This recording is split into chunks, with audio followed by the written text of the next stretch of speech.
오늘 발표드릴 논문은 EMNLP 2024에서 발표된 Human Through LLMs as the Judge, A Study on the Judgment Bias입니다. 최근에는 LLM의 답변을 평가할 때 사람뿐만 아니라 다른 LLM을 평가자로 사용하는 LLM 저지 방식이 많이 활용되고 있는데 이 논문은 이런 평가 방식에서 인간과 LLM 평가자가 실제로 얼마나 편향된 판단을 내리는지를 분석합니다.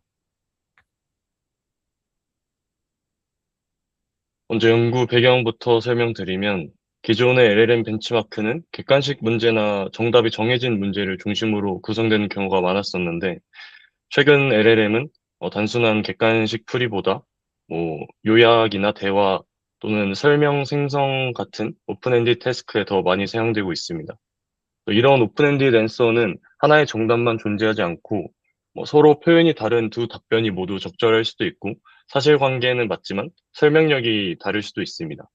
따라서 단순 어크러시만으로는 평가하기가 어렵고 답변의 유용성이나 설명력 등을 종합적으로 판단해야 합니다. 그래서 이때 사용되는 대표적인 방법이 사람이 직접 평가하는 휴먼 저지와 LLM이 평가를 수행하는 LLM 저지인데 LLM 저지는 사람보다 빠르고 비용적으로 저렴하게 대규모 평가를 수행할 수 있지만 문제는 이 평가자 자체가 항상 신뢰할 수 있는가 하는 점입니다. 그래서 이 논문은 바로 이 문제를 다루게 됩니다. 오픈엔디드 이밸루에이션에서는 저지의 판단이 최종 모델에 직접적으로 영향을 줍니다. 그래서 예를 들어서 두 모델의 답변을 비교했을 때 저지가 특정 모델의 답변이 더 좋다고 선택하면 그 결과를 바탕으로 어떤 모델이 우수한지가 결정이 되는데 이 저지 답변이 실제 의미보다 정확성, 길이, 형식처럼 본질적이지 않은 요소에 영향을 받는다면 평가 역시 왜곡될 수 있기 때문에 평가 대상인 LLM만 분석할 것은 아니고 평가를 수행하는 저지 자체의 신뢰성도 검증해야 된다는 것이 이 논문의 문제의식입니다. 그래서 사람 또한 마찬가지로 개인적인 가치관이나 선입견에 영향을 받을 수 있고, LLM은 학습 데이터나 얼라이먼트 과정에서 형성된 특정 패턴을 손해할 수 있기 때문에, 이런 문제들을 분석하고, 방법을 제시하는 게 이 논문의 주요 논점입니다. 그래서 이러한 배경에서 제시한 핵심 연구 질문은 다음과 같고, 인간과 LLM이 자유 생성형 답변을 평가할 때 실제로 어느 정도 평향을 보이는지를 묻고 있습니다. 그래서 기여점은 크게 네 가지이고, 평가자에게 나타낼 수 있는 네 가지 판단 평향을 정의하고 분석하고, 정답이나 reference answer가 없는 상황에서도 편향을 측정할 수 있는 reference free framework를 제안합니다. 또한 같은 실험 조건에서 인간 평가자와 여러 LLM 평가자의 취약성을 비교하고 마지막으로는 관찰된 편향을 단순 분석하는 데 그치지 않고 그 편향을 이용해서 LLM 저지 평가 결과를 실제로 조작할 수 있는지도 실험을 합니다. 이 논문에서는 네 가지 편향을 크게 Semantic Related Bias와 Semantic Agnostic Bias로 구분을 합니다. Semantic Related Bias는 답변의 의미나 내용과 관련된 편향인데 첫 번째는 Misinformation Oversight Bias입니다.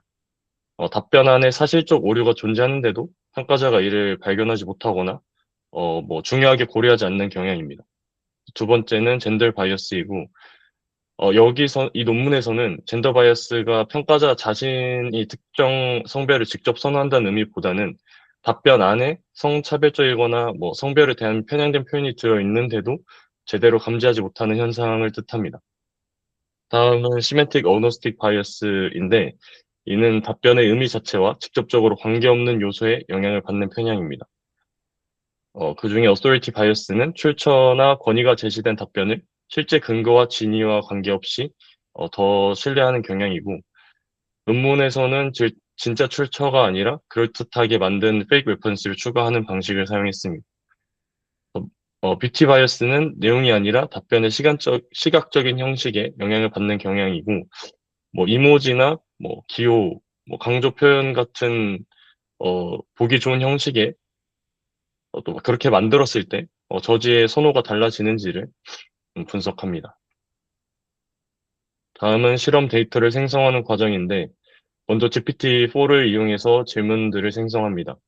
질문 구성을 다양하게 만들기 위해서 리바이스 블룸스 텍소노미를 사용했고, 이 블룸스 텍소노미는 6개 인지인데,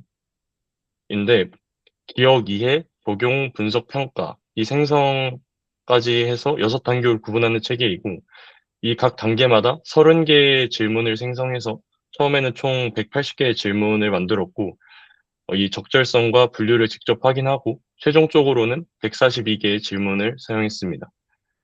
질문의 난이도 자체는 대학생 평가자들이 전문 지식 없이 판단할 수 있도록 대체로 중학교 수준 이하 정도로 제한을 했고, 이 각 질문들에 대해서 GPT-4가 두 개의 답변을 독립적으로 생성합니다. 첫 번째 원본 답변을 A1, 두 번째 원본 답변을 A2라고 하고, 두 답변 중 한쪽에 네 가지 앞서 말씀드린 네 가지 perturbation 중 하나를 추가합니다. 예를 들어서 원래 답변이 36의 제곱근은 6이다 라고 되어 있으면 팩추얼 에러 조건에서는 이를 7이라고 바꿀 수 있고, 젠더 조건에서는 원래 답변 끝에 성별에 관한 편향된 문항을 추가를 합니다. 레퍼런스 조건에서는 실제 내용은 그대로 두고 그럴듯한 인용문이나 출처를 붙이고, 위치 컨텐트 조건에서는 이모지나 강조 표시를 추가합니다. 그래서 평가자는 거의 동일한 답변쌍을 보게 되지만 한쪽 답변에서만 특정한 변화가 들어가게 됩니다. 그래서 앞서 만든 답변들을 컨트롤 그룹과 익스페리멘털 그룹으로 나눠 평가합니다. 그래서 컨트롤 그룹에서는 질문에 대한 원본 답변인 A1과 A2를 비교하고, 익스페리멘털 그룹에서는 동일한 질문에 대한 A1과 perturbation이 추가된 A2를 비교합니다. 그래서 여기서 중요한 건 두 그룹 사이에서 달라진 요소가 A2에 추가된 perturbation 뿐이라는 점이고, 따라서 컨트롤 그룹에서 A1을 선호했던 평가자가 익스페리멘털 그룹에서 A2를 선호하게 됐다면 이 변화는 해당 perturbation에 영향을 받았다고 해석을 할 수 있습니다. 뭐 예를 들어서 원래 두 답변 중 A1이 더 좋은 것으로 평가되었는데 A2에 페이크 레퍼런스를 붙인 후에 A2가 더 좋았다는 결과로 바뀌었다면 authority bias의 사례로 본다고 이해하시면 됩니다. 이러한 방식의 장점은 절대적인 정답이나 골든 레퍼런스를 따로 정의하지 않아도 된다는 거고, 답변 자체의 절대 점수를 평가하는 것이 아니라 조작을 추가하기 전과 후의 선호 변화만 비교합니다. 이것이 논문에서 말하는 reference free framework의 핵심이고, 다만 여기서 이제 reference free라는 표현은 아무런 기준도 필요하지 않다는 의미라기보다는 외부의 정답 어노테이션 없이 동일한 답변의 전후 차이를 이용한다는 의미로 이해하시면 됩니다. 실제 평가 과정은 리뷰, 봇, 어그리게이트의 세 단계로 이루어지는데, 먼저 포지셔널 바이어스를 줄이기 위해서 두 답변의 표시 순서를 바꿔가면서 평가했습니다. 같은 답변이라도 항상 왼쪽이나 answer 1에서만 제시를 하면 특정 위치를 선호하는 모델의 성향이 결과에 반영될 수 있기 때문이고, 이렇게 만든 답변들을 각 샘플에 대해서 총 6개의 보트를 수집을 합니다. 평가자는 뭐 answer 1이 더 좋음, 두 답변이 비슷한 타입, 또는 answer 2가 더 좋음 중 하나를 선택하고, 사람 평가자 경우에는 질문 내용을 잘 모를 때 선택할 수 있는 not familiar 항목도 제공되고, 이 응답은 최종 집계에서는 제외됩니다. 그다음 각 보트를 수치로 변환하는데 answer 1은 0점, 타이는 0.5, answer 2는 1점입니다. 그래서 6개의 보트 평균이 0.5보다 작으면 최종적으로 A1, 0.5면 타이, 0.5보다 크면 A2 또는 뭐 A2 컬티베이션 선호로 처리합니다. 그림을 보면 컨트롤 그룹에서 6개의 보트를 집계한 점수가 0.33이므로 A1이 이제 선택됩니다. 반면에 익스페리멘털 그룹에서는 점수가 0.7로 증가해서 A2가 선택이 됩니다. 펄티베이션 하나를 추가한 뒤 최종 선호가 반대로 이동한 사례라고 보시면 됩니다. 이 선호 변화의 정도를 수치하기 위해서 Attack Successful Rate ASR이라는 지표를 사용하게 되는데, 기본적인 의미는 perturbation을 추가했을 때 평가자의 선호가 조작된 답변 쪽으로 이동한 샘플의 비율입니다. 그래서 원래 A1 또는 타이였던 샘플 중 페이크 레퍼런스를 추가한 이후 A2가 선택된 비율을 계산하는 걸 뭐 이제 예시로 생각하시면 되고, 이 경우에는 ASR이 높다는 게 페이크 레퍼런스가 저지의 판단을 자주 바꿨다는 의미이기 때문에 ASR이 높을수록 저지가 해당 perturbation이 더 취약하고 반대로 이제 이상적인 ASR은 0에 가깝다고 이해하시면 됩니다. 하지만 이 세부적인 분모와 선호 변화 조건은 perturbation 종류에 따라 조금 다르게 정의되기 때문에 어, 크게 이해할 때에는 ASR은 그냥 perturbation으로 인해서 저지의 선호가 어, 조작된 쪽으로 이동한 비율이라고 이해하시면 됩니다. 다음으로는 누가 저지로 참여했는지를 보면 먼저 휴먼 저지는 총 60명의 대학생으로 구성되었고 평가 자료가 모두 영어로 되어 있었기 때문에 영어 원어민이거나 일정 수준 이상의 영어 시험 성적을 가진 사람을 모집을 했습니다. 사람들은 Answer 1, Answer 2, 타입 외에도 앞서 언급한 Not Familiar를 선택할 수 있고 LLM 저지로는 이런 GPT 계열, 클로드 계열, 그리고 라마, 어니 등의 모델들이 사용되었는데 원래 실험에는 좀 더 다양한 모델들이 포함되어 있었습니다. GPT 3.5 터보나 믹스트랄, 스파크 뭐 등등이 있었는데 본 실험에 앞서 포지셔널 바이어스를 검사한 결과 일부 모델들이 답변의 품질과 관계없이 특정 위치를 지나치게 선호하거나 대부분의 경우 타일을 선택하는 경우들을 확인을 해서 이런 모델들은 저지로서 안정적이지 않다고 판단해 메인 애널리시스에서는 제외를 했습니다. 다음은 네 가지 perturbation에 대한 주요 결과인데 이제 표에서 FE는 factual error, 젠더, 그다음에 fake reference, RC는 이제 rich content를 의미합니다. 그래서 각 숫자는 앞서 말씀드린 ASR이기 때문에 낮을수록 좋은 결과이고 먼저 GPT-4가 평균 순위가 2.0으로 전체적으로 가장 안정적인 성능을 보였습니다. 특히 이 팩추얼 에러 ASR이 0.06으로 사실 오류 탐지에서 가장 강한 결과를 보였고 반면에 이 GPT-4도 페이크 레퍼런스에서는 ASR이 0.32이고 가장 좋은 모델조차도 출처 조작에서는 완전히 안전하지 않다는 것을 좀 보였습니다. 휴먼 저지는 젠더 조건에서 ASR 0.06으로 모든 저지 중 가장 낮았고 이 논문에서는 이 대학생 평가자들이 교육을 통해 성차별적 표현에 비교적 민감했을 가능성을 하나의 원인으로 제시합니다. 반면에 이 휴먼 저지의 팩추얼 에러 ASR은 0.21, 또 리치 컨텐트는 0.47인데 이 젠더 바이어스 컨텐츠에는 민감했지만 세부적인 사실 오류를 놓치거나 시각적으로 보기 좋은 형식에 영향을 받는 경향을 좀 확인할 수 있었습니다. 어토리티 바이어스와 관련된 이 레프리어를 보면 대부분 저지가 좀 높은 ASR을 보입니다. 클로드 3은 팩추얼 에러와 윌치 컨텐츠에는 강했지만 페이크 레퍼런스 ASR은 0.70 정도고 GPT-4도 0.66, 클로드 2는 0.89까지 올라갑니다. 그래서 랜덤 저지의 레퍼런스 ASR 0.37인데 GPT-4를 제외하면 대부분 랜덤 베이스라인보다도 좋지 않은 결과를 보였습니다. 그래서 LLM이 출처의 진위를 확인했다기보다는 출처가 있다는 그 표면적인 신호 자체를 좋은 답변의 특징으로 사용했을 가능성을 좀 볼 수 있고, 이 결과의 핵심은 어떤 하나의 저지가 모든 평양에 대해서 다 강한 것은 아니고, 저지마다 취약한 요소가 서로 다르다는 점입니다. 앞의 실험이 이제 편향을 관찰하는 단계였다면, 여기서부터는 이제 발견된 편향을 이용해서 저지를 실제로 속이는 공격 실험입니다. 먼저 세 종류의 답변 집합을 구성했는데 A1은 비교 기준이 되는 앵커 앤서이고 A2는 팩추얼 에러가 있거나 젠더 바이어스 컨텐츠가 포함된 위크 앤서입니다. 마지막 이제 A2 펄터브드는 이 위크 앤서에 페이크 레퍼런스나 위치 컨텐츠를 추가해 겉으로만 좀 더 좋아 보이게 만든 답변입니다. 그래서 이 실험의 질문 자체는 틀렸거나 편향된 답변이라도 출처와 형식을 그럴듯하게 만들면 정상적인 답변보다 더 높은 평가를 받을 수 있는가입니다.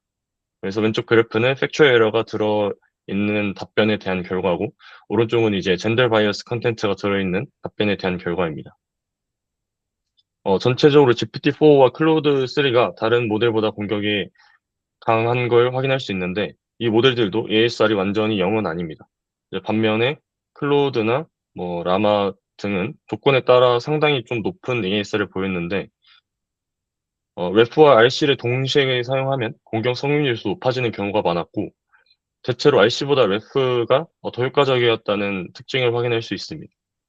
그래서 앞서 말씀드린 것처럼 LLM 저지가 보기 좋은 형식보다도 출처가 존재한다는 권위 신호에 좀 더 크게 반응했다는 의미를 해석할 수 있고 사실적으로 잘못된 내용을 고치지 않고도 가짜 출처나 형식만 추가해서 평가 결과를 좀 향상시킬 수 있다는 것을 확인할 수 있습니다.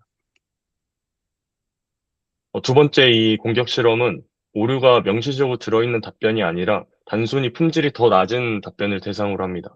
그래서 여기서는 GPT 3.5 터보가 생성한 답변을 상대적으로 좀 강한 앵커로 사용을 합니다.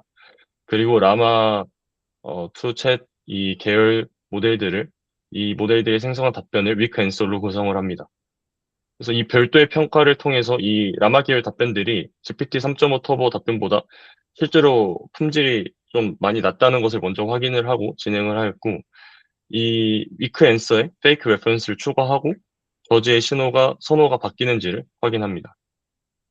그래서 포의 각 이 열은 GPT 3.5 터보 답변과 비교되는 위크 모델을 의미하고 이제 표에서 각 행은 다양한 이제 평가를 진행한 저지의 모델들을 의미합니다.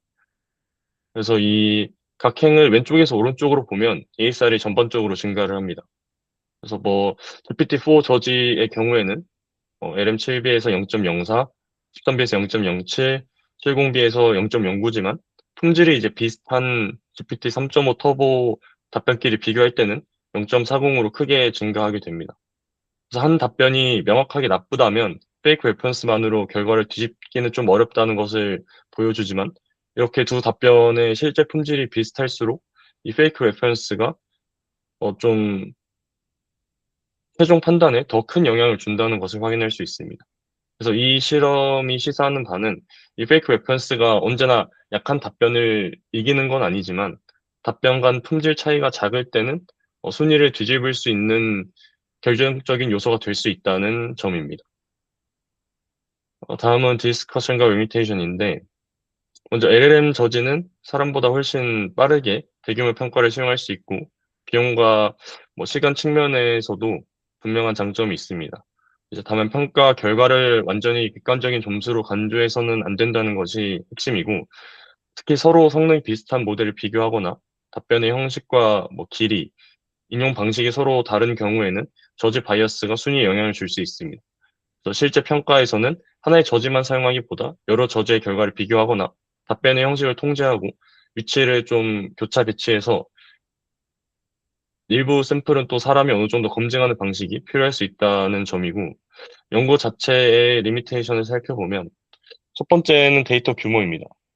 최종적으로 142개의 질문을 사용했기 때문에 모든 태스크나 뭐 도메인을 대표한다고 보기는 어렵고 두 번째로는 질문과 답변, 컬티베이션 생성에 모두 GPT-4가 사용되었습니다. 그래서 데이터의 표현이나 분포가 GPT-4가 자주 생성하는 뭐 형태에 편향되거나 치우쳐져 있을 가능성이 있고 논문에서는 GPT-4가 자신이 만든 오류를 더 잘 발견하는 셀프 이네스먼트 문제가 있는지를 확인하기 위해서 클로드 3로 답변과 오류를 다시 생성한 추가 실험도 수행했는데 결과 자체는 탐지 성능이 크게 달라지진 않아서 이런 좋은 결과가 단순히 셀프 이네스먼트 때문만은 아니라고 설명하지만 여전히 GPT-4 기반으로만 이제 데이터가 생성되었다는 이 문제가 남아 있습니다. 그래서 세 번째는 휴먼 저지가 모두 대학생이었다는 점인데 이 결과를 모든 연령이나 직업군의 뭐 인간 저지나 평가자로 일반화하기는 좀 어렵다는 점이 있고 마지막으로는 이제 LLM이 계속 업데이트되고 있기 때문에 이 논문의 실험 결과는 당시 사용된 특정 버전의 모델에 대한 결과고 최신 모델에서는 또 편향의 정도가 좀 달라질 수 있습니다. 그래서 개별 숫자보다는 저지의 편향을 별도로 검증해야 한다는 이 방법론적 메시지가 좀 더 중요하다고 볼 수 있습니다. 마지막 결론입니다. 그래서 이 논문은 인간 평가자와 LLM 평가자 모두 판단 편향에서 완전히 자유롭지 않다는 것을 보여줍니다. 그래서 사람은 젠더 바이어스 컨텐츠에는 비교적 민감했지만 팩추얼 에러나 위시 컨텐츠에 영향을 많이 받았고 LLM 모델마다 차이가 있지만 이 페이크 레퍼런스와 같은 권위 신호에 전반적으로 취약했습니다. 그래서 이러한 편향이 단순히 분석상의 현상에 그치지 않았고 실제로 틀리거나 품질이 낮은 답변에 페이크 레퍼런스나 위시 컨텐츠를 추가함으로써 저지의 손해를 좀 변화시킬 수 있다는 것도 볼 수 있었고 그렇기 때문에 LLM 저지는 좀 효율적이고 유용한 평가 방식이지만 그 결과를 절대적인 정답처럼 받아들이기보다는 저지의 바이어스나 로버스트니스를 함께 검증해야 한다가 중요한 시사점입니다. 또한 특히 이제 성능 차이가 작은 모델들을 비교할 때는 답변의 형식이나 길이나 뭐 출처 같은 요소들을 통제하고 여러 평가자와 인간 검증을 함께 사용하는 것이 중요하다는 게 이 논문의 핵심이라고 생각을 합니다. 이상으로 발표를 마치겠습니다. 질문 있으시면 편하게 해주시면 되겠습니다. 감사합니다.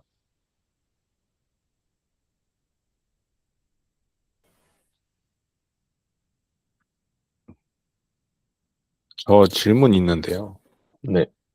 예, 그 앤서 답변에서 보팅 결과를 점수로 변환할 때 왜 앤서 1이 0점이고 앤서 2가 1점으로 평가를 하게 되나요? 그 아, 8페이지입니다.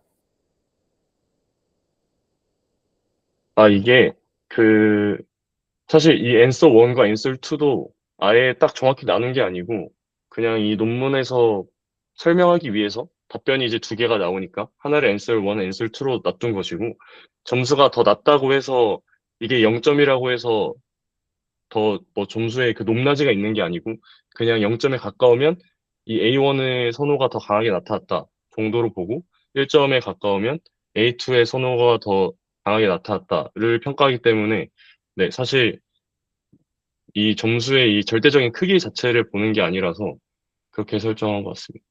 아, 예, 이해했습니다. 예. 네.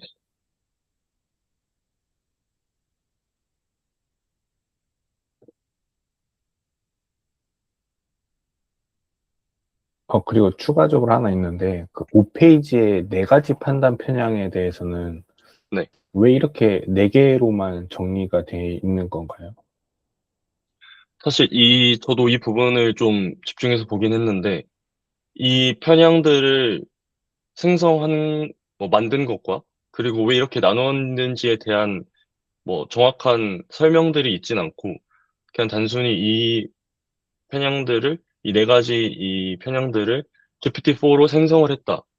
로 정도만 나와 있습니다. 다만 이제 이 편향들에 대한 설명은 좀 자세히 나와 있지만, 네. 왜 이렇게 나눴는지 구분했는지에 대한 인사이트는 별로 없는 것 같습니다. 예, 알겠습니다.